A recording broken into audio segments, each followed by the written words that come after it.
The seas used to sing. That's what I remember most, the soft crash of waves, the glimmer of moonlight caught in their endless rhythm. Now they hum with something else, a low, sickly resonance that seeps through the air like static. At night, the shoreline glows, a cold, poisonous light that stretches as far as the eye can see. The water isn't blue anymore. It hasn't been for years. It ripples with colors that don't belong to nature, streaks of green, violet, and the pale shimmer of decay. The fish are long gone. The birds, too. All that's left is the quiet hiss of a dying tide. The world has drowned in its own reflection. The cities nearest to the coasts were the first to go. They didn't fall with fire or fury, they simply sank.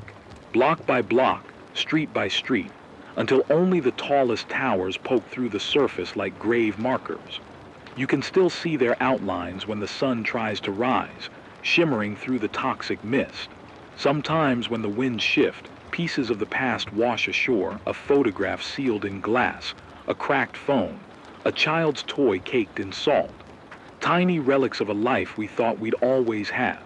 Inland wasn't spared either. When the seas rose, the storms came. Not the kind that passed after a night of thunder, but tempests that stretched for weeks, black clouds heavy with acid rain. Forests turned skeletal, stripped bare by the burning drizzle. The air grew hotter, heavier, until breathing without a mask became a gamble. Those who tried to stay near the old cities called it the boil. It's not a metaphor. The ocean steamed, the rivers frothed, and anything left in the open blistered beneath the pale sun. Now the world is a series of islands, not of land, but of people. Scattered, silent, uncertain if anyone else still listens. The governments dissolved in the first decade of the collapse. Some tried to move inland to higher ground, but the earth had already turned against us. Crops failed. Soil turned to dust. The few who remain are fragments of what came before. Scavenger caravans, drifting rafts of refugees, rogue enclaves that hoard old-world tech like treasure. And then there are the voices, faint transmissions bleeding through the static, each one claiming to be the last outpost of hope. Most are just echoes, old recordings trapped in a broken loop. But some sound too alive to be ghosts. The old world's bones still rise from the water in places. I've seen them on clear nights, the spires of drowned cathedrals, the twisted skeletons of bridges that lead nowhere, highways that disappear beneath a glassy horizon. The wind moves through them like a whisper, carrying memories of engines and laughter and life. Sometimes when the storms quiet, I walk the ruins. I try to remember what these places were, who they belonged to. But memory is fragile. Faces blur, voices fade. What remains is the feeling, the ache of something vast and beautiful, now buried under salt and silence. There's no government left to call it by name. No scientists to measure how far we've fallen. The satellites that once circled above have long gone dark, their orbits decaying until they burned up in streaks across the sky, the last fireworks of a dying age. Now, all knowledge is local, whispered from survivor to survivor, fading with each retelling. We live by rumor. We survive by chance. They say there's still light inland, a place where the seas haven't touched, where green still breathes and rain still falls clean. I don't know if it's true. Maybe it's just another myth to keep us walking. Out here, you can't afford belief without proof. But even disbelief can't kill the instinct to hope. It lingers, faint as the radio waves I send into the void, searching for someone, anyone who might still be listening. The nights are the hardest. The glow from the water paints everything in ghostly shades. The horizon pulses faintly like a heartbeat, and sometimes I catch myself mistaking it for dawn. But the sun never rises clean anymore. It's veiled behind layers of ash and vapor, bleeding weakly through a sky that forgot what blue ever meant. I keep the generator running, even when the fuel's low. The sound keeps the silence at bay. I sit beside the transmitter, watching the light blink in rhythm, each pulse a reminder that I'm still here. Somewhere beneath the static, there might be another voice, another survivor staring out over the glowing sea, whispering their story into the endless hum. This is what's left of the world. A horizon that burns without fire, a sea that glows without warmth, and a silence that stretches on forever until someone somewhere dares to break it. My name doesn't matter much anymore. Names used to mean something, a story, a lineage, a promise. Now they're just syllables floating through static, reminders of a time when people believed they'd be remembered. I was once Elias Shaw, but out here I'm just the voice. The one that crackles through broken receivers, whispering into the empty dark. Some call me the keeper of the frequency. Others think I'm a myth, a story to help them sleep while the wind howls through hollow ruins. Maybe they're right. Maybe I am just a story now, echoing through a dying world. I wasn't always alone. No one starts that way. Once there was a family, a daughter who painted stars on the ceiling, a wife who hummed old folk songs as she brewed coffee in the mornings. We had a small place by the coast, back when the sea was something you could love, back when you could still walk barefoot on the sand without feeling it eat through your skin. When the waters began to glow, we told ourselves it was temporary, that the scientists would fix it, the government would respond, the world would wake up. But hope can only hold back the tide for so long. The sickness came first. The glow wasn't just light, it was poison. My wife was the first to fall ill. Skin pale, breath shallow, eyes clouded like the waves. We tried to flee inland, but by then the roads were gone, washed away or buried beneath storms of salt and debris. I remember her hand in mine, cold and trembling as she whispered not to stop, to take our daughter and keep moving. I did, but the world closed in faster than we could run. The shelters were overcrowded, the air thick with fever, and one morning my daughter didn't wake. I buried her in the sand, though I knew the next tide would reclaim her. Then I stopped running. I stopped hoping. For a while I wandered. North, then east, then nowhere at all. The land was fractured, scarred with the bones of cities and the black veins of burned-out highways. There were others like me, hollow-eyed, quiet, carrying the weight of memories they couldn't put down. Some traveled in packs, scavenging what they could. Others turned savage, hunting those weaker than themselves. I learned to stay at the edges, to move like a shadow and speak only when necessary. Words became currency and silence, survival. I found the station by accident. A husk of a building leaning against the hillside, half swallowed by weeds and rust. Its walls were cracked, its windows gone, but inside was the heart of a forgotten world. Dust-covered microphones, tangled wires, a generator still intact. It smelled of copper and rain and old stories. I spent days exploring, clearing debris, coaxing the circuits back to life. When the transmitter hummed for the first time in years, it felt like a heartbeat returning after long silence. I sat before the mic and spoke, not to anyone in particular, not at first, just words into the void, a greeting, a memory, a plea. You're listening to the radio while the seas glow with unnatural light, I said. If you can hear me, you're not alone. That was years ago. Now the station is my home, my sanctuary, my prison. Every night I speak to whoever's still out there. I tell stories of places that used to exist, of constellations that once hung in clear skies, of rivers that ran clean and cold. Sometimes I read from the old journals I've collected from abandoned homes. Sometimes I just sit in silence and let the waves of static breathe with me. And sometimes, on rare, miraculous nights, someone answers back. A faint voice, trembling through distortion. A scavenger near the northern cliffs. A woman in a raft drifting past what used to be New Orleans. Once, a child's voice, reciting a lullaby over and over until the signal faded. Each time I hear another voice, something in me flickers, not hope exactly, but something close enough to remember what hope felt like. Survival, out here, isn't just about food or shelter. It's about remembering why you bother to live at all. The earth offers little kindness now, no clean water, no steady harvests, no warmth without risk. I've learned to scrape moss from the north faces of stones, to distill rain through makeshift filters, to trap condensation in cloth when the nights turn cold. There's a rhythm to it, a fragile dance between scarcity and endurance. But it's not the hunger or the storms that break most people. It's the silence.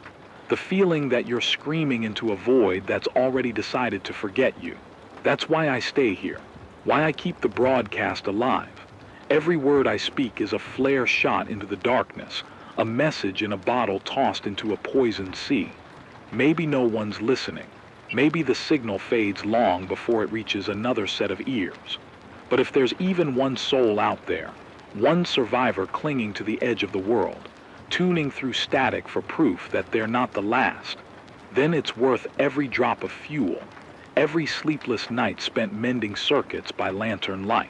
Sometimes, when the storms roll in and the horizon vanishes behind curtains of glowing mist, I sit by the broken window and think about the life I left behind. I picture my daughter's stars, faint specks of paint still clinging to the ceiling of a home long drowned. I imagine her laughing, asking me why the world looks so small from so far away. I tell her quietly to the dark that the world isn't smaller. It's just quieter now, waiting for someone to remember its name. There are days when the loneliness feels heavier than the air. Days when I wonder if I've become more ghost than man, a voice trapped in machinery, bound to repeat old stories until the end of time. But then I catch a flicker on the receiver, a faint hum, a pulse of static that doesn't belong to me, and suddenly I'm not alone. Somewhere someone is reaching back. I think that's what drives me, not faith, not duty, but the possibility of connection. The knowledge that even in a world scorched and salted, we still crave the sound of another human voice. That we're wired deep down, beneath all the ash, to seek each other out, to listen. I've met others along the way, travelers who pass through the wasteland and find their way to my door. They stay for a time, sharing stories, supplies, silence, and then move on, chasing rumors of safety further inland. None have returned. I tell myself they made it, that they found green somewhere beyond the horizon. It's easier to believe that than the alternative. Easier to keep the generator running, to keep speaking into the static. My spirit isn't unbroken. It can't be, not after everything. There are cracks, yes, deep ones. But through them, the light seeps in. Not the sickly glow of the poisoned seas, but something gentler, older. The kind that used to come from sunrise through a kitchen window, or the warmth of a hand in yours when the night felt too long. That's what I carry now, fragments of light in a world that forgot how to shine. So if you're hearing this, if your radio still hums with life, and you're staring out over the same glowing waves I am, know this. You are not alone. Not yet. Not while my voice still carries. Not while the frequency still hums. This is Elias Shaw, the last broadcaster of a world that once was. You're listening to the radio while the seas glow with unnatural light. The crisis didn't arrive like a single strike. It was a slow unraveling that became a snapping. 1,000 small failures joining at once until the world we had known simply stopped holding together. At the surface it looks like the sea and the sky betrayed us. Storms that arrive with a cruelty we never imagined. Tides that climb like hungry animals, and a water that glows at night as if lit from within. But the truth is deeper and uglier. It is in the chemistry of the oceans, in the way heat and waste and human habit conspired with one another until nature itself began to behave like a wound. The glowing is the most visible symptom. At first people thought it was some sort of chemical spill, a factory's mistake washed out into the currents. Then the experts, the ones who used to work at labs and universities and municipal agencies, started to agree on a more complex picture. Warmer waters trapped by altered currents, inland runoff heavy with fertilizer and sewage, algal blooms that bloomed bigger and longer than any recorded season. Those blooms fed on the nutrients we dumped into rivers for generations. They fed on heat and on the silence of dead predators that once kept them in check. Some of the organisms developed fluorescence, not healthy, natural bioluminescence, but a phosphorescent reaction to contaminants. Others mutated, harnessing industrial byproducts like a dark sort of fuel. The ocean began to shine the way a wound sometimes does, an awful, sickly light. Warm water carries its own violence. Sea surface temperatures rose in pockets and storms found those hot pockets like predators scenting prey. Hurricanes and cyclones grew broader, lingered longer, and drew energy from those heated seas until a single storm could sweep entire coastlines clean. Where the storms didn't strip everything away, they delivered rain so acidic it burned crops and corroded machinery. The combination of salt, acid, and heat turned fertile fields into baked, salty clay. Rivers shifted course or stopped altogether, choked by sediment and sludge. Groundwater, once a refuge, tasted metallic. Wells turned brown or simply sputtered dry. The weather regime itself went mad. Jet streams, the great rivers of high-altitude air, buckled and stalled. Weather patterns froze in place for weeks at a time. Weeks of blistering heat, weeks of acid drizzle, weeks of static gray. Places that had known 4 seasons were suddenly on an endless hinge between drought and flood. Crops failed not because seeds refused to grow one year, but because whole systems of pollination, soil biology, and water cycles quietly burned out under stress. The supply lines we took for granted, trucks, trains, refrigerated chains, collapsed under their own weight. Without those systems, food rotted in storage or never arrived at all. Human society reacted with the same gracelessness that had created the crisis. Governments splintered under the logistical and moral pressure of triage. In the first waves, organized relief sprang up everywhere. Convoys carrying water and medicine, makeshift desalination rigs, emergency shelters. Those lasted until fuel became scarce and the convoys were easy targets. After the third year, centralized authority was mostly a memory. Bureaucrats reduced to radio transmissions that no one could trust.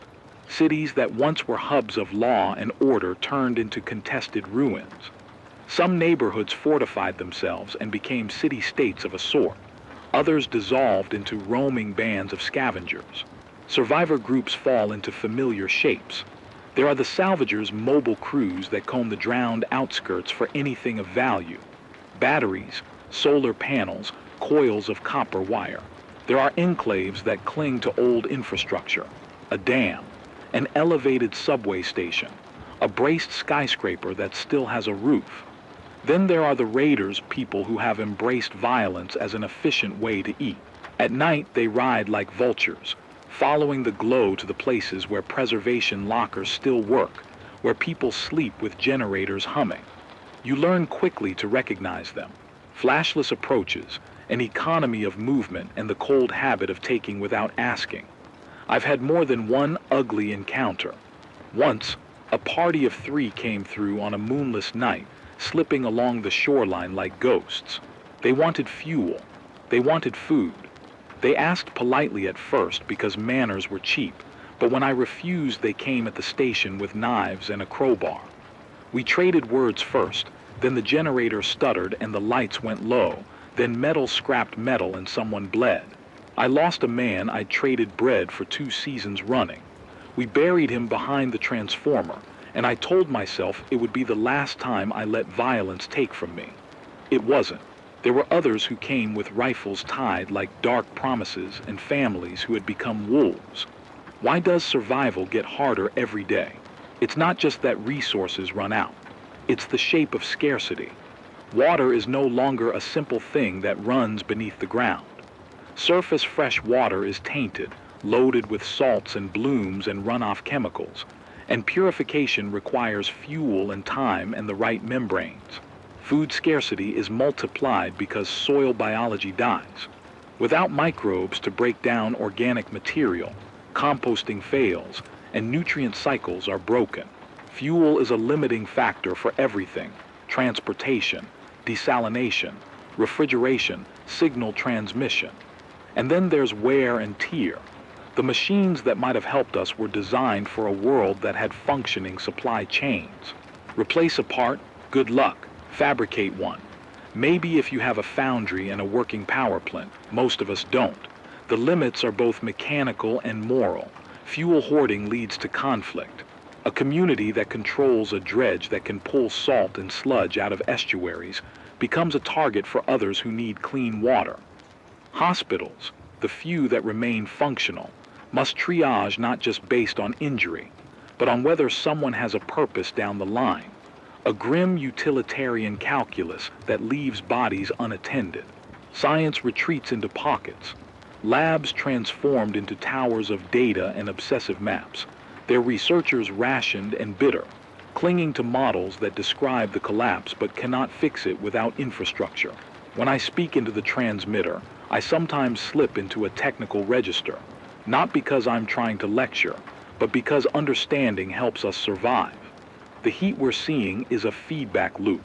Warmer sea surface temperatures release more water vapor, and vapor is fuel for storms. When polar or high-altitude ice melts, it changes salinity gradients and the currents that help move heat around the planet. Currents stall, so heat pools, so storms feed longer. So the oceanic ecosystem changes chemistry and biology. Oxygen in deep water drops as decomposition rates increase. Less oxygen means dead zones, which means the collapse of fisheries. It's all connected. It's like a machine with too many broken gears. You can pry one gear back into place, but another slips, and the whole apparatus squeals. So what can one person do practically? Out here, actionable knowledge is survival currency. I'll say it the way I learned it. Water, distillation, and multi-stage filtration are life. Solar stills will give you small yields. A black basin, a clear sheet, a collection trough. For larger scales, reverse osmosis is king, but it eats power and membranes. If you have access to a working RO unit, guard it like a relic. Boiling is effective against biological contamination, not against chemical or heavy metal contamination. Charcoal filters remove organics and many toxins, make them from hardwood charcoal and fine-grained sand layers. Collect dew by night with tarps and damp cloths in the morning. When scavenging, prioritize intact bottled water and sealed containers. Don't assume a pump means cleanliness. Test by smell and by small taste and by survival rules. If it makes you lightheaded, don't drink. Food. Reliance on canned and tinned goods is a short-term fix. Long-term, you need soil that breathes and plants that adapt. Raised beds with imported topsoil help, and companion planting can coax yields from poor dirt. Vertical gardens in the station's inner rooms are good if you can manage light and nutrient solutions. Preserve by smoking, salting, and vacuum sealing when possible. Learn to ferment. Lactofermentation preserves calories and builds gut resilience. Hunt sparingly. Overhunting collapses small populations quickly. Trade knowledge of natural edible plants. Every region has overlooked species. Fuel, conserve. Solar arrays are gold. Keep panels clean of ash and salt. Wind turbines work where it's not too erratic. Convert engines to run on biofuels when you can. Grease, oil, and plant matter can be turned into a stopgap. But the master skill is to live with less energy. Manage the generator for high-value tasks. Water treatment, critical comms, and emergency lighting. Don't burn fuel for comfort. Shelter and heat. Insulation is more important than a big fire. Use layered textiles to trap air. Double glazing windows with plastic sheets buys you degrees. Heat small rooms, not spaces. Reflective blankets are not a gimmick. They save body heat. Avoid sleeping in open ruins during acid rain cycles. Defense and social strategy. Fortify without becoming a fortress. Barriers should be layered and noisy to warn you of approach. Build alliances where possible. Trade is safer than theft in the long run. Know who relies on you and who you can rely on. Scavenger diplomacy, small reciprocal exchanges of repair parts for food, keeps networks alive. Knowledge, maintain records. Keep radio logs, maps, and lists of local flora with their seasons and toxins. If you find old textbooks or university papers, copy them. Science is cumulative. Losing it means you lose the ability to rebuild. This is not a manual for thriving. It's a list of ways to buy a day or two more. Each technique costs something. Membranes for desal cost energy.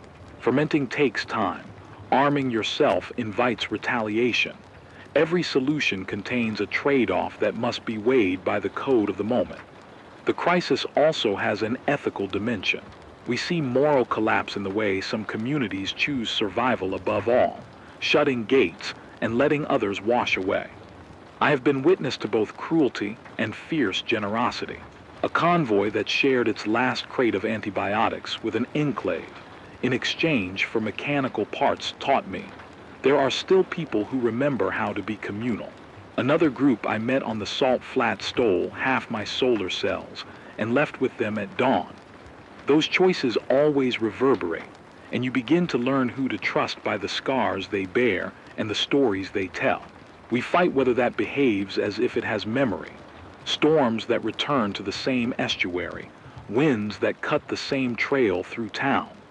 We fight the biology of an altered ocean and the economics of a broken supply chain. We fight people who have learned to take rather than build. All of it makes the decision to stay put or to roam lethal in new ways. A crossing that was once an afternoon trip can now mean months of loss. A decision to join a caravan is a decision to place your life in the hands of strangers and the weather. The conflict, then, is both external and inside me. Every broadcast is an attempt to stitch a ragged map of human presence back together, to find allies, steer wandering fools away from fresh doom, and sometimes to barter for parts by promising a contact or two. But the frequency has become a battleground. There are voices who use the airwaves to lie, to send false rumors of safe havens designed to bait convoys into ambush. There are trolls who broadcast nothing but static to drown out other speakers. I counter them with persistence, with technical patches to raise my signal at odd hours, with coded handshakes for the people I trust. The radio is both lifeline and liability. When the skies get loud and the sea pulses with that awful light, everything sharpens. The decisions compress into a series of small, sharp choices. Secure the water, hide the children, silence the radios so the raiders can't home in. The rules narrow until they are brutal and clean. This is the scene of the crisis. A planet whose chemistry remembers our excess and replies with storms and glowing tides. A human world riven with fear and ingenuity in equal measure. A survival game played in the margins where water and fuel and trust are the currency. We are always balancing between giving and holding, between flight and defense, between science and superstition. And through it all, I speak into the static, because to name a thing is to hold on to it for a little longer. I describe the storm systems, the salvagers, the places to avoid. I give practical steps because knowledge is a kind of lifeboat. I tell the stories of the people we have lost because memory is another kind of survival. The crisis is not just an event. It is a world remade around scarcity and the choices we make in its shadow. The sound of the sea at night is a constant reminder. What we've made will not unlatch itself quietly. If we are to survive, we must do more than endure. We must remember how to mend. The noise of survival is a different kind of music now, not songs, but the small, urgent sounds that keep you from being swallowed by night. The generator's cough, the hiss of the filter as it strains another liter from brackish water, the soft clink of a spoon against a tin can when a stranger is nearby and you're pretending not to notice them. Those sounds used to be background. Now they are the measure of a day. Fuel is the first thing that tightens the throat. Last spring I counted the drums in the shed and did the arithmetic like a man calculating his last breaths. It wasn't a trick of the mind. The numbers were cruelly simple. 2 drums for the year if I rationed the generator to 3 hours a day and stopped running the heater. 1 drum if a storm forced me to burn through the battery reserve. Cooking, distillation, transmission. Every task siphoned another few drops of diesel or the slow trickle of the biofuel we could coax from old grease and algae. I scraped every greasy pan. I boiled every scrap of water twice. I watched the condensation collectors each morning like a man watches his child. Food had its own decay.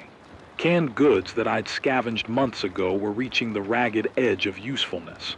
Labels peeled, seals weakened. I ration by memory now, not by calories but by ritual. A tin of peaches was a celebration. A spoonful of rice was medicine. There's a cruelty to counting like that.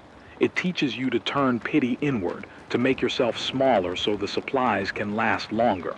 But the smaller you become, the easier it is to be taken when someone braves the shore. Raiders come like a second season. They are efficient, practiced. They don't shout. They don't march under banners. They come at night in flat-bottomed boats patched with tarps and sheet metal, engines muffled beneath hanging cloth. Their eyes are always hungry in a different way, not for food alone but for leverage.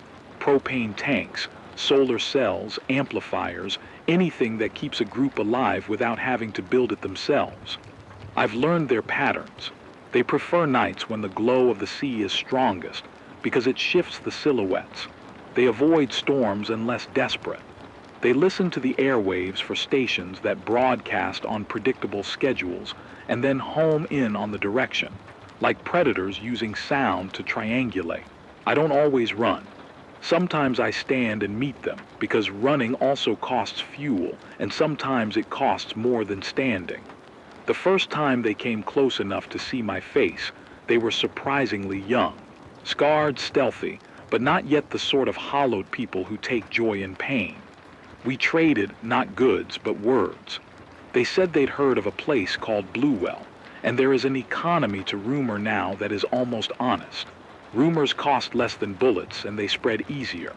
Bluewell, they said, was inland and unseen on any map I'd ever known. A place where rain still fell clean, where someone had patched an old reservoir with new membranes and the pumps ran. They offered coal from an abandoned train car in exchange for the coordinates. I almost laughed right there, the absurdity of bartering coal for hope, but I felt his words as a weight in my chest. It's the myth of a steady water source that started the whispering campaigns. Everyone hears it differently. Someone at the dam told a story of engineers who'd secreted away membranes and a solar array in a canyon 3 days north of the old interstate. A woman in a raft swore she'd been there once, that the air smelled like pine and iron. A child's voice on the line, so broken by static it might as well have been a dream, kept repeating the word Bluewell until it was a prayer. The thing about myths in a collapse is that a myth can be a map. People will move mountains to get to a rumor if it promises the one thing they can't make alone. But movement is dangerous. Each journey opens you to weather and theft. Caravan routes die when a bridge is washed out or a raider learns the pass. Trust becomes a resource more precious than canned meat. I wrestle with this every night I broadcast. Do I share a rumor that could pull people toward safety or toward the mouth of a trap? I teach the people who listen to triangulate signals, to check bark and water, to test the soil before they start planting seed.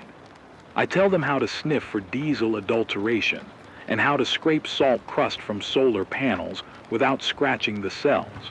Practicalities, trivialities. And yet, in a world of rumor, those tiny things save lives. Fuel theft has become a ritual of its own.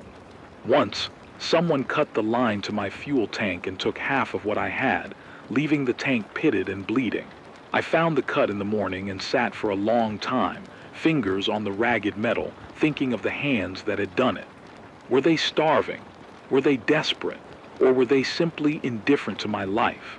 The bitterness tastes different in your mouth depending on the face of the thief. If it's an old woman who stole to feed a grandson, sorrow sits with the anger. If it's a gang who took it for sport, the hate sits heavy and slow. I learned to disguise supply caches. I learned to pretend helplessness, a litany of small deceptions that make you less appetizing to take. The storms, too, escalate. Whether that used to be contained now ripples outward. A wind front that should have spent itself in the hills curls around and doubles back like a learning thing. I've watched a storm find the same coastal inlet twice in 3 months, as if the atmosphere had a memory and a grudge. Acid rain eats through a tarpaulin in hours where it once took days.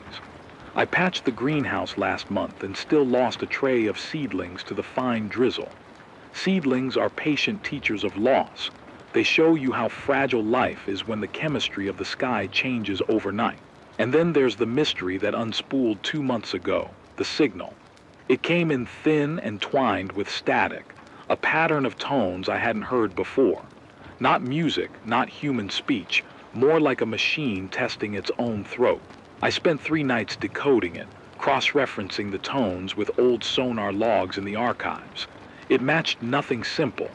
When I finally matched the cadence to an old NOAA buoy code, it meant nothing. The buoy networks were long gone. What it meant, I suppose, was that someone had repurposed old equipment and was pinging in a way that felt deliberate. The pings led to coordinates that didn't exist in any map I had, and that made the story even better. A location off the grid is a dangerous place to stake everything on. Yet the pings were regular enough that 2 caravans tried to chase them and never returned. Their last transmissions were panic, and then silence. I kept the decoded tones on a separate channel, playing them so the voices who listen would know the sound of a possibility.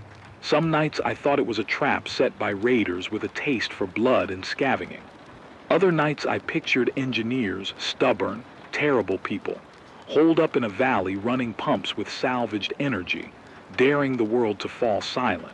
Trust in a world like this is a slow burn. You test it by small trades.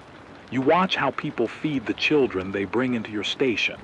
You watch whether they keep their promises to leave your antenna spares in exchange for a mention on the air.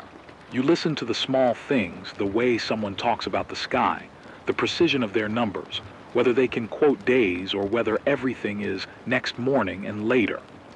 The raiders are sharp, but so are the honest folk, and sometimes the difference between them is only a fraction of a day's warmth. My internal debate is not always noble. Sometimes I catch myself thinking of what it would mean to fold everything I have into a single caravan and chase the signal until the last drum of fuel runs dry. I imagine the smell of pine and the sound of rain on metal roofs. I imagine my daughter's laugh, and it makes everything so thin with longing I can't breathe.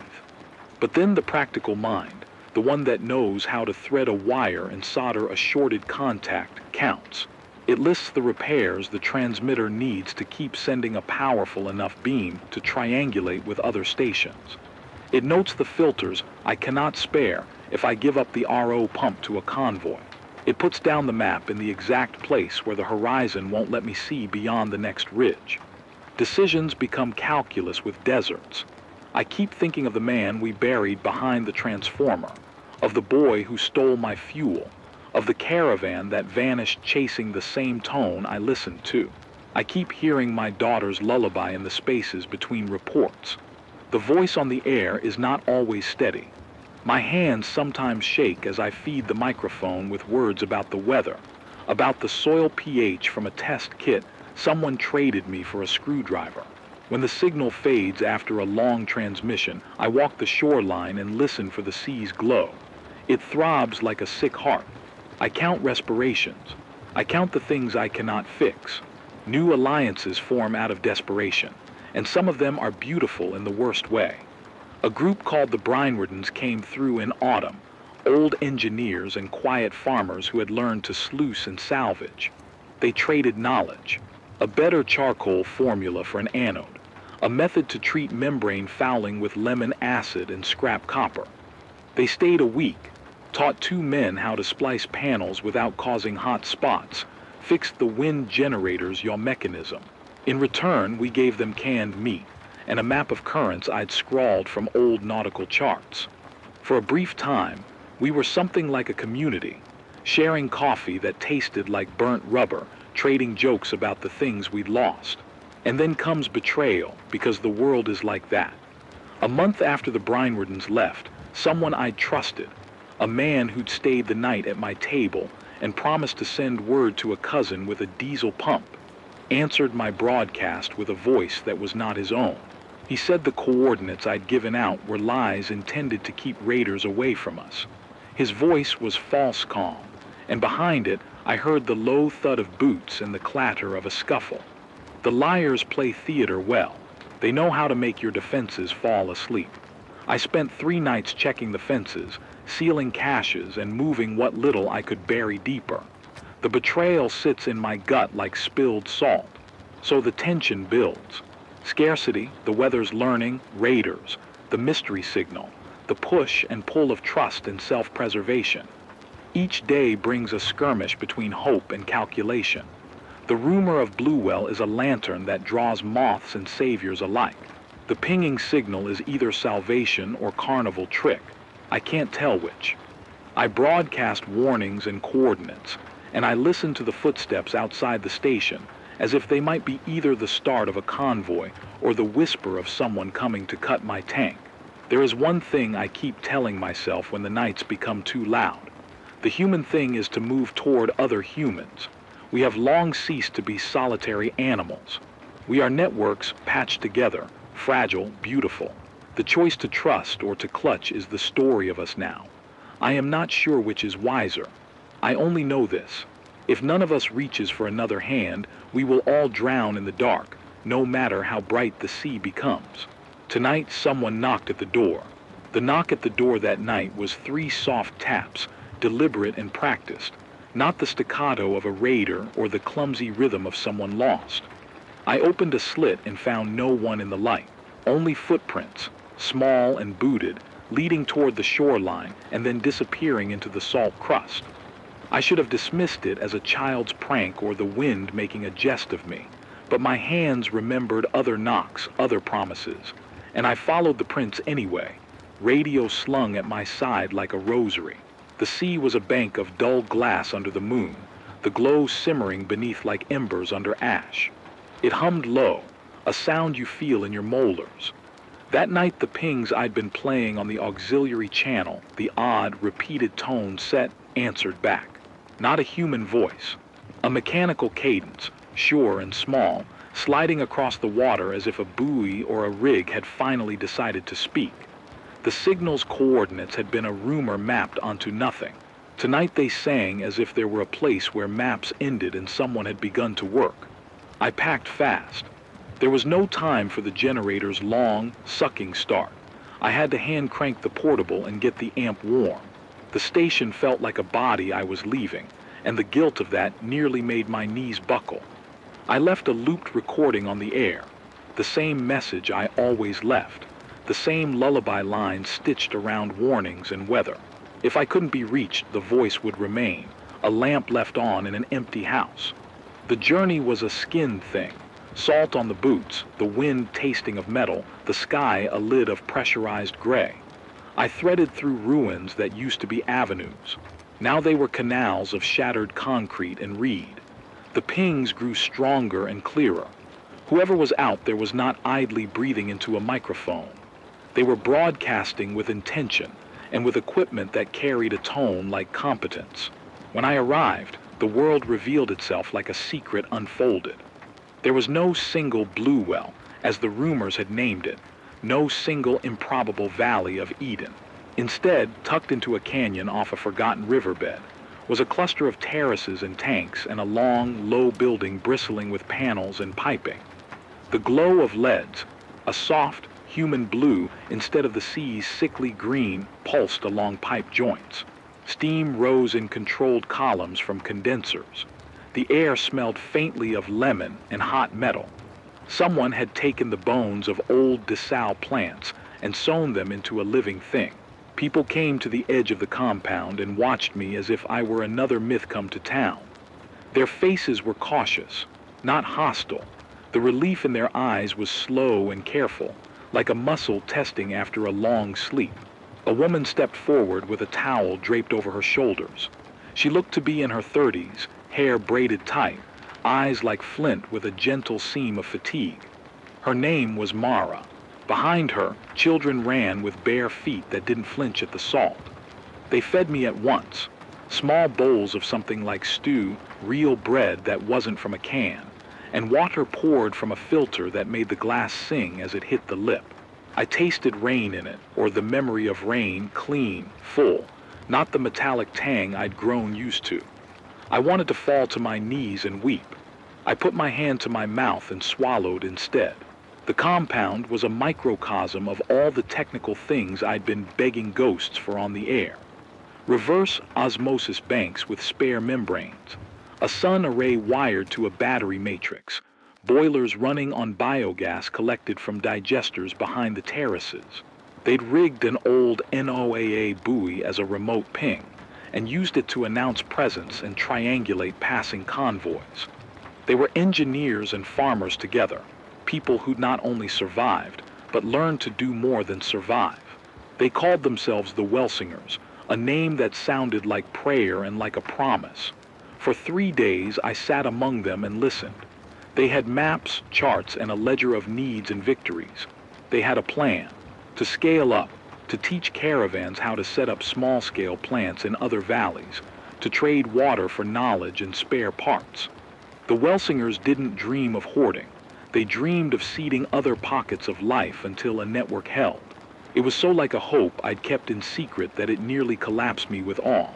Then, on the 4th day, the sirens went off. Not weather, not a collapsing pipe. Footstep patterns unnatural and fast converged from 3 directions, and raider boats, more than I'd ever seen, slouched onto the outer shoals like a black tide. Someone had put the ping out on purpose. Someone had announced a prize. The compound's defenses held for a heartbeat, tripwires, noise traps, a ragged line of people with makeshift weapons. But the raiders were organized and terrible in a way that made cold the marrow. They fired into the air, not to scare, but to calibrate the compound's response. A child screamed. The raiders' leader, a man crowned with a scavenged radio hood, spoke into a megaphone and offered a trade. The Welsingers could hand over the membranes and the pumps in exchange for their lives. He called them magicians and thieves, and promised they could live as his people if they cooperated. The choice in that moment became a fulcrum on which everything landed. I remember the look on Mara's face, not hysterical, not pleading, but a map of calculation. She could have surrendered. She could have watched the raiders take their work apart and walk away with the marrow of their future. The Welsingers had families. They had children who had never seen the glow of the sea up close. Surrender meant survival for a night and a slow starvation of purpose. Fight meant death, possibly, and the destruction of a kernel of life that could seed others. I had come looking for a miracle, and miracles are not polite about what they ask of you.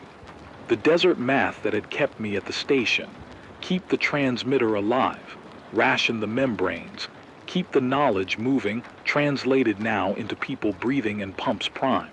I could have slipped away. I had an easy calculation. Run, take what I could, broadcast from a distance and tell the world where Bluewell was and leave them to fight their own wars. That was cowardice with a tidy conscience. Or I could stand. I stood. We made a plan with the speed of people who accept that the cost might be high. The Welsingers had a failsafe. A dump valve that, if opened, would backflush the largest membranes and blow a cloud of scalding steam into the intake, fouling the system temporarily, but also rendering the membranes useless to anyone who didn't know how to splice them without destroying the filtration. It would save the tech from hands that would tear it apart for parts, but it would also cost weeks of work to rebuild and weeks of clean water to replace what the system could produce. It was a sacrifice for the future in the currency of the present. Mara and I crawled into the bowels of the plant under the sputtering emergency lights. Outside, the raiders chanted and broke the night with their boots. Inside, the pipes were warm and smelled of copper and soap. We worked fast, hands moving with a craft I'd only ever seen on the radio. Rivets and bolts and a thrumming relay that sounded like a heart under strain. I remember thinking, this is what the world will ask of us now, not cleverness but courage, not looting but welding, not taking but making. When the raiders breached the outer fence, the Welsingers fought. They fought like people who knew what they must protect, and they fought with a ferocity that burned clean. The raider leader lunged for the control room, and Mara was there to meet him with a broken wrench. I pushed a lever I'd promised not to touch until all else failed and the valve shrieked. The intake belched steam, and a white ribbon of fog wrapped into the night like a wounded thing. The raiders screamed as their breathing caught. Some ran and some turned their anger on anything in reach. In the chaos, one or two of our own fell. I felt the impact of loss like an old bruise reopening. In the end, the raiders took nothing of value. The membranes were scalded in a way that made scavenging them pointless. The field of solar collectors was scratched and dented, but not destroyed. The Welsingers had paid in blood and labor to protect a fragile future. We had held the place, and yet everything had changed.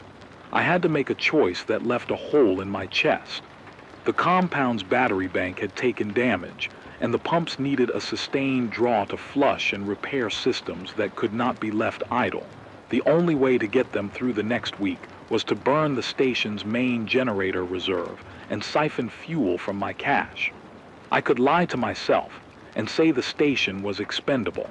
I could hoard what I had and leave them to ration down slowly and maybe die.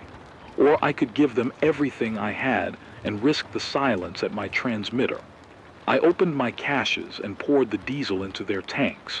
I uncapped the fuel drum and watched the oil teeth of the night lap and swallow it. I would be weaker for it. My transmitter would sputter without its spare, and the looped message I left would be the last stable voice on that frequency for days. The cost was a chord in my chest, but it felt like making the sum of my life add up to something. When the pumps hummed and the LED bank brightened, a hush rose like prayer over the compound. Children pressed faces to glass and watched water move with a fascination that was half wonder, half unbelief.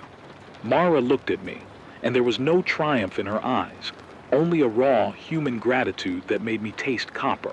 She took my hand, and for a second the world made sense in an old, small way, that people would give what they could to keep others breathing. Outside, the seas glow thin toward dawn, but the night did not go gently. The raiders had not been annihilated. They had been discouraged. They would return in other numbers, smarter, angrier.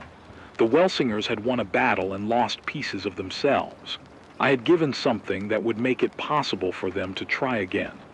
I walked back to the edge of the cliffs after the alarms died and the children slept, and listened to the sea. It hummed with the same old static, but now there was a new sound threaded through it. The distant, deliberate ping I'd followed, now echoed by other pings, like a chorus answering a call. Somewhere out there, other pockets of life were hearing the Welsingers. Whether the answer would be mercy or famine, I could not tell. I had hoped, on some small level, that the world would give me a clean ending, success or death that wrapped me in reason. Instead, it asked me for the muddled, ragged thing that most lives were making of themselves, an act of stubborn, inconvenient kindness. I had chosen, and the choice had a weight that would bend the remainder of my days. As dawn peeled back a gray veil and painted the sea with a weak, pale light, I lifted the receiver and spoke into it, not with my usual looped message, but with a live voice, hoarse and real. "This is Elias," I said. "If you hear me, Bluewell exists. It's a risk. It's not a fortress. It's a thing we made by hand. If you come with skills. Come with trade, not guns. And if you come, and you're not coming to help, turn around and find another ghost to chase. We will not be taken." I held my breath on the line like a man holding a child's hand across a ruined street. The voice on the other end might have been wind. It might have been nothing. But somewhere out there, a single operator tuned in and answered with a thin voice. "Copy, Elias. We're on our way." The turning point had been made. The tide of the story had broken, and what came next would be the cost of that choice. The morning after the raid felt like waking inside a held breath. The compound smelled of wet metal and boiled steam, the air heavy with the residue of the dump valve scald. Steam still clung to pipe joints in ragged wisps that caught the weak light and made them look like something half-healed. There was work to be done immediately, patch cuts, sterilize surfaces, check seals for warping, and work to be done slowly. Sift through what we'd saved, bury what we'd lost, count the costs. The ledger they kept on a tablet had a new, blunt line. Fuel transferred from Elias Shaw quantity, 1 drum. Balance, gratitude unquantifiable. The Welsingers did not collapse into victory or grief. They moved through the aftermath the way people stitch wounds, with quiet motions and practical hands. Mara organized a watch rotation that exhausted the strong and let the weak sleep. They set a team to the membranes. Several sections were scorched clean by the steam, the polymer wrinkled and useless. Others could be back-flushed and coaxed back into performance if they had enough power and a clean solvent bath. The engineers calculated hours. The farmers adjusted planting schedules. Children returned to their games with a stubborn normality that always moved me more than any speech. Our victory, if that's what it was, had a cost measured in small, multiplying ways. The raiders had been repelled this time, but they were not gone. They had tasted the compound and retreated with the memory of its water. Rumor in the ruins works like corrosion. The memory of fresh water spreads faster than any caravan could move. Men talk, and talk becomes shape, and shape becomes plan. I watched the Welsingers bury the dead, and then teach the children to pump a hand pump like it was a ritual of continuity. Each teaching was both a gift and a preparation for the next threat. For my part, the station felt lonelier than ever. I had given up the drum of diesel that kept my transmitter's backup alive. My looped message, the perpetual hum I left on the air to let the world know I was still here, was reduced to short bursts now, saved for sunrise and for known check-ins. The silence bit differently. Where once my voice lay like a blanket across the night, now it was a small lamp I had to manage carefully. I thought, at first, that this would terrify me, but the fear shaped into something else. A tidy, sharp responsibility. I had sown the idea of a network. I had set a tone. Now I had to live with the consequences. Hope arrived like a series of small, stubborn knocks. A caravan arrived 10 days later. 2 trucks patched with bedspreads, a trailer decked in scavenged solar cells, and a dozen people who smelled of diesel and old smoke. They had come because a voice, mine, and the Welsingers' pings had told them the risk. They had skill, a chemist with a hand that never trembled when he poured acids, a welder who could make a seam hold, a woman who knew how to graft root cuttings from a dozen species. They brought a woman's laugh that sounded like wind through glass. In trade, they took a list of technical tasks, instructions on membrane repair, and, most importantly, an agreement to teach other caravans how to set up mobile, low-energy filters. This is how the network begins, not with the sudden flowering of a single Eden, but with the threading together of fragile competencies. The Welsingers' plan to seed other pockets began to look like something that might work, though slowly and with staggering losses. The first caravan out to deliver membranes to a mountain encampment returned 3 weeks later with a story of a collapsed bridge and 2 dead. Those losses were paid with the pale currency of grief, the sort of exchange that pads a community with the knowledge of what it costs to try. Nature, meanwhile, continued her indifferent business. The sea glowed at night as if nothing had happened, indifferent to human courage and guilt. The currents still heaved pockets of warm water against coasts with the hunger of a living thing. Yet there were micro-healings in unlikely corners. A stretch of tidal marsh where Spartina grass returned stubborn and new. A gull with a single wing that had learned to navigate the poisoned updrafts like an acrobat. Small things that did not vindicate our species, but reminded us that biology is stubborn in both directions.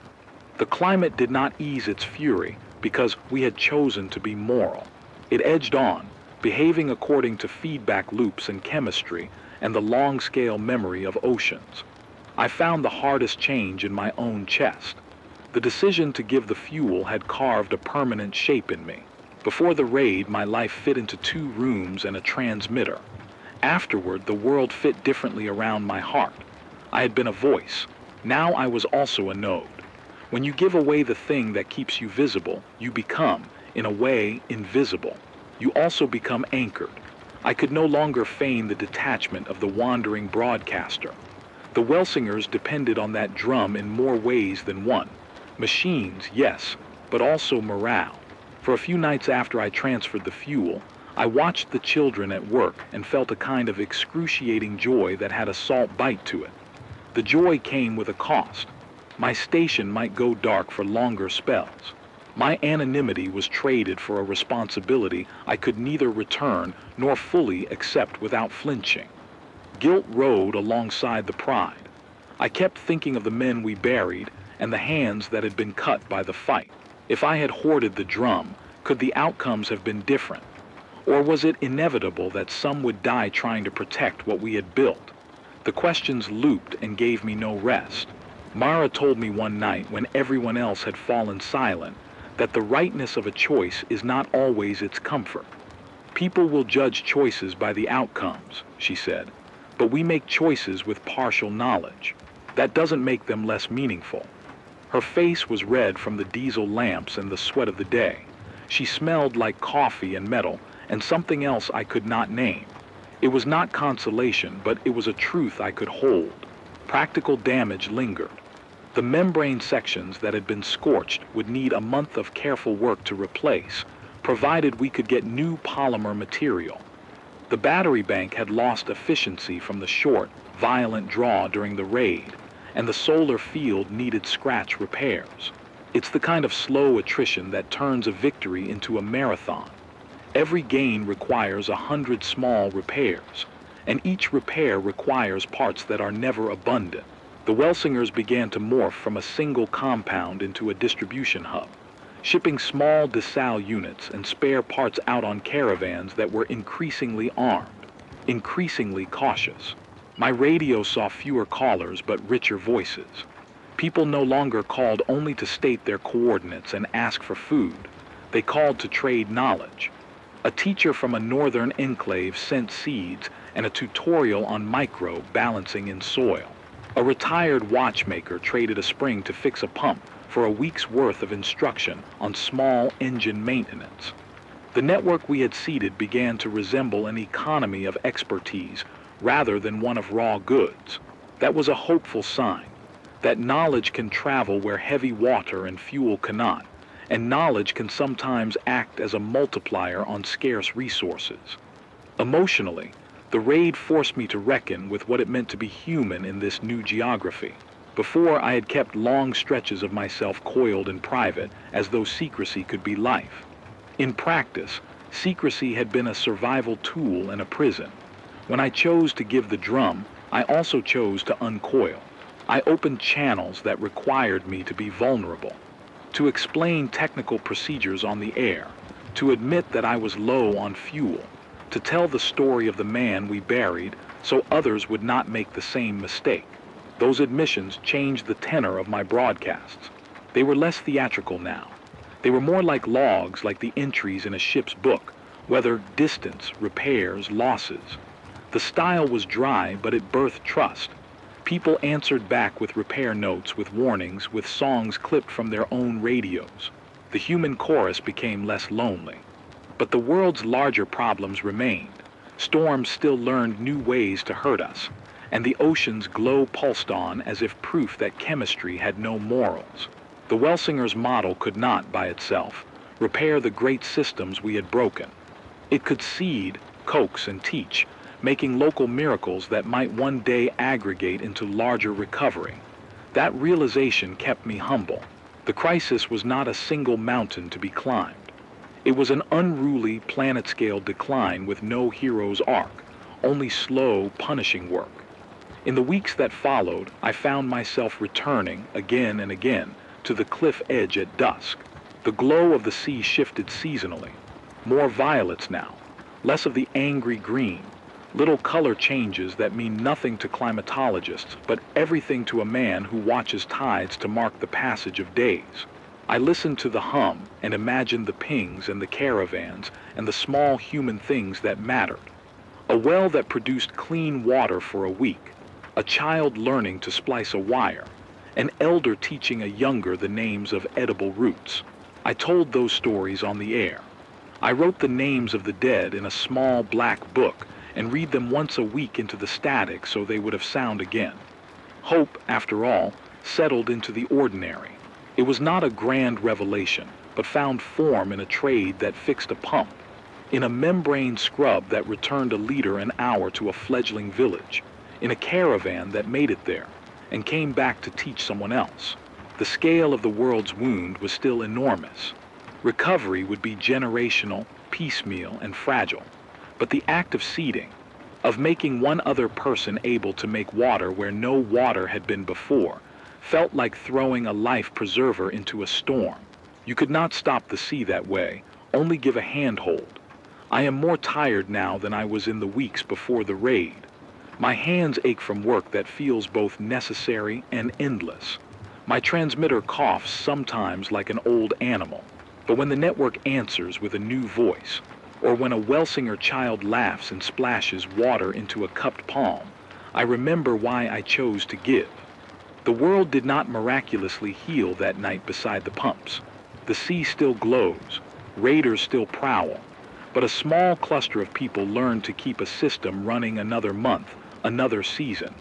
That, in a world like this, is an act of defiance. When I look back, the choice I made sits like a stone in my mouth, heavy, blunt, and full of the taste of iron. I would not say I have forgiven myself for every loss. I am not sure forgiveness is the right metric. Instead, I feel a steady, private resolve that some things are worth giving for, not because they guarantee success, but because refusing to give guarantees only a different kind of death, one of isolation and the slow extinction of the social ties that make survival meaningful.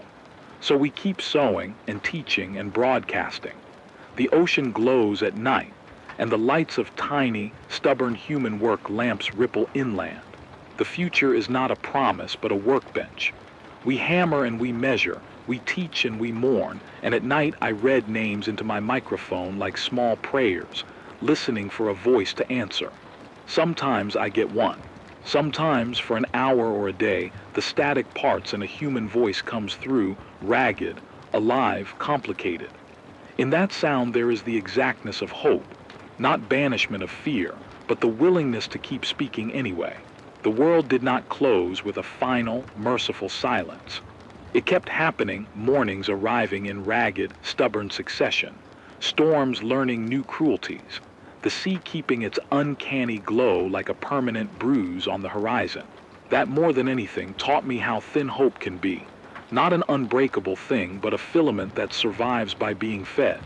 Feed it and it might stretch another day. Ignore it and it snaps without complaint. After the raid and the work that followed, the Welsingers and I settled into something that looked a lot like routine. They taught caravans to set up small desal units. The caravans taught other enclaves how to keep batteries warm through cold snaps. We traded knowledge for labor and labor for water.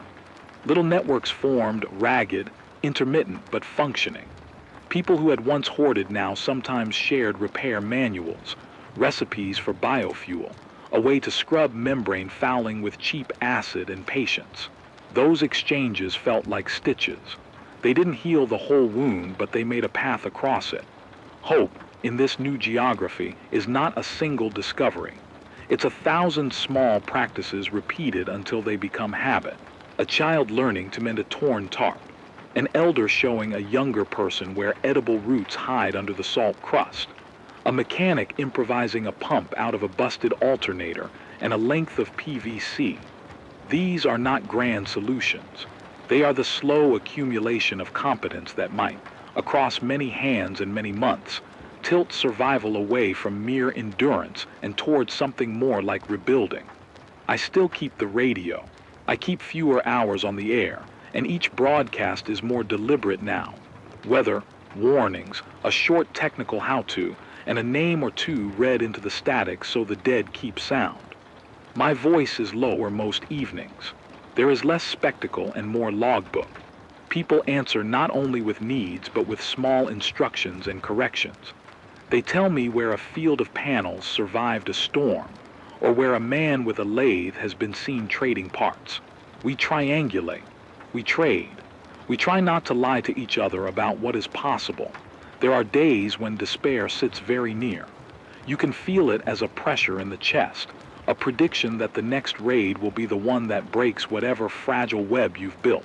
Sometimes the sea's glow seems louder then, and the radio is thin with callers who themselves sound closer to surrender.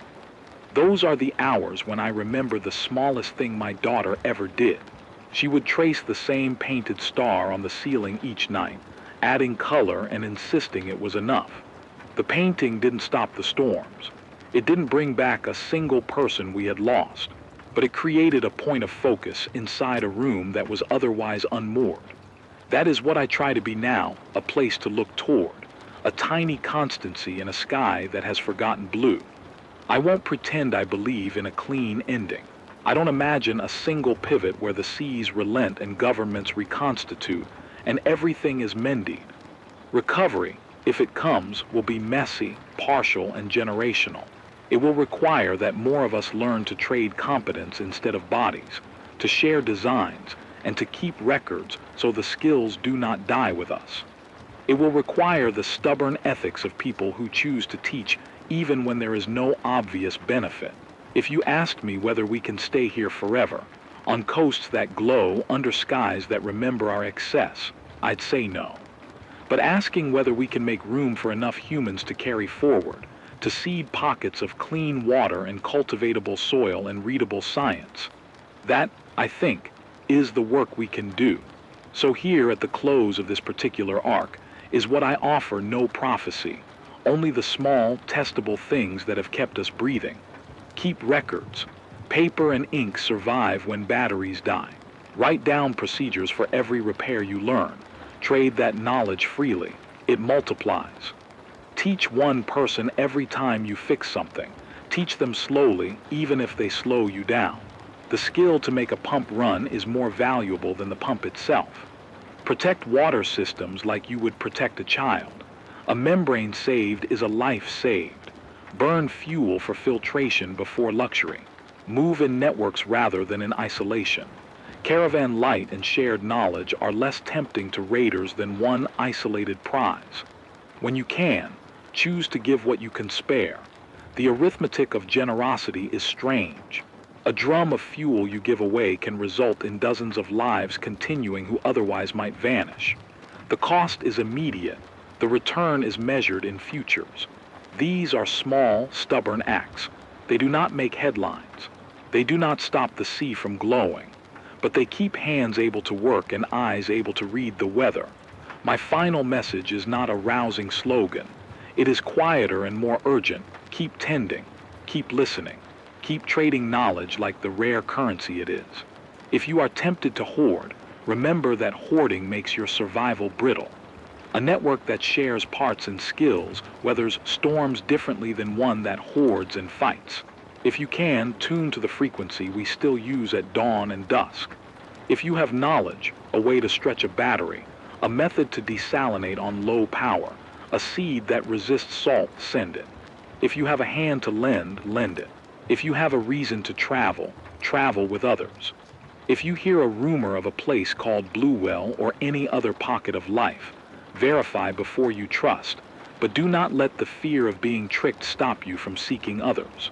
The worst fate is to be alive and alone, convinced you were the last. I do not know what the oceans will ultimately do. Chemistry and heat have timescales far longer than our human ones, but I can say this.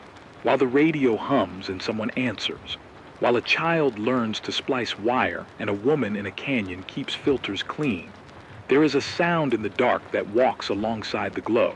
It is the sound of hands working, of people teaching other people how to keep going. So stay human, keep your voice, say names aloud so they live. Share the small, practical things that make tomorrow a possibility. We may not fix the past. We may not stop the seas from glowing, but we can stitch a future out of small, deliberate acts. That in the end is enough reason to keep the transmitter warm, to wind the crank when the generator stumbles, to read one more name into the static. This is Elias Shaw, still on the air, still counting breaths, still listening. You're listening to the radio while the seas glow with unnatural light. Keep speaking. I'll answer when I can.